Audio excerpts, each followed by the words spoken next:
निकिता स्नेहा के पास जाती है और अभय की तरफ गुस्से से देखते हुए बोलती है, अरे स्नेहा, तू इसके साथ क्या कर रही है?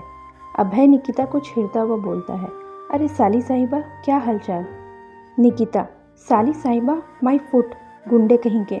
तभी स्नेहा निकिता से कहती है, छोड़ ना निकिता, किसके मुंह लग रही है तू भी? इसे किसी भी बात से कोई फर्क नहीं पड़ता। ये एक नंबर का गिरा हुआ इंसान है। अभय शातिर भरी मुस्कुराहट लिए निकिता और स्नेहा को घूर रहा था। अभय स्नेहा से कहता है, क्या हुआ बीबी जी, आपने अपने पिताजी को सारी सच्चाई क्यों नहीं बताई? क्यों नहीं बताया कि मैं एक नंबर का गुंडा हूँ, जिसे कुछ देर पहले तू ज़ोर ज़ोर से कहकर चीख रही थी? मैंने बोला था ना तुझसे कि तुम कुछ नहीं बता सकती। स्नेहा गुस्से से अभय की ओर उंगली दिखाते हुए बोलती है, आ गए ना तुम अपनी औकात में? अभय, मेरी मजबूरी का फ़ायदा मत उठाओ। तुम्हें भी पता है कि मैं मजबूर हूँ, इसलिए मैंने पापा से कुछ नहीं कहा। पर जैसे ही परिस्थितियाँ मेरे फेवर में आएंगी, मैं पापा को सब कुछ बता दूंगी। अभय स्नेहा की बात सुनकर हंसता है और कहता है, क्या पता कभी परिस्थितियाँ तुम्हारे फेवर में आए ही ना। और वह इतना कहकर कैंटीन की ओर चला जाता है। स्नेहा और निकिता हैरानी भरी नज़रों से अभय को घूर रहे थे। तभी निकिता स्नेहा से कहती है, अरे स्नेहा, इसे किस बात का इतना कॉन्फिडेंस है? इसे क्यों लग रहा है कि यह बस जीतता चला जाएगा?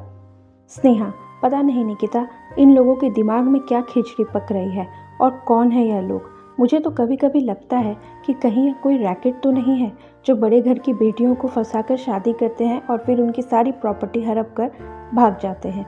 निकिता, हो सकता है स्नेहा, तुम्हारी बात सही हो। आजकल शादियों में फ्रॉड होना आम बात हो चुकी है। स्नेहा, पर निकिता, मेरी यह समझ में नहीं आ रहा कि यह पापा के सामने इतने शरीफ बनने का नाटक क्यों कर रहा था। निकिता, चल छोड़ इसे, पहले मुझे ये बता कि क्या तू आंटी से मिली? स्नेहा, नहीं निकिता, मम्मी ओटी में है। जैसे ही मम्मी को कैबिन में शिफ्ट किया जाएगा, हम तभी उनसे मिल पाएंगे। ठीक है, हम चाय पीकर आते हैं निकिता।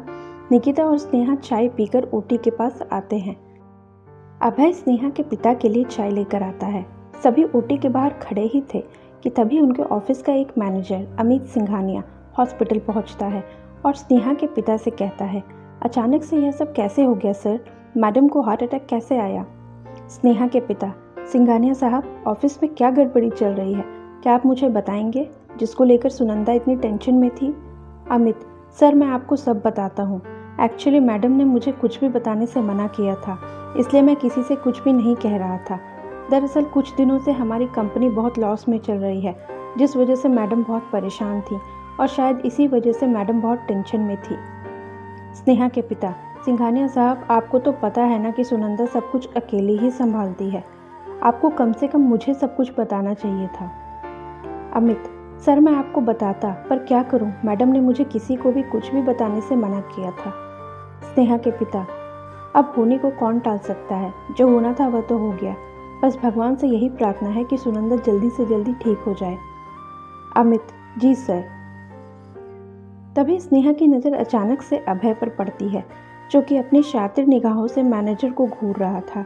स्नेहा मन ही मन सोचती है कि आखिर इस चालबाज के मन में क्या साजिश पक रही है।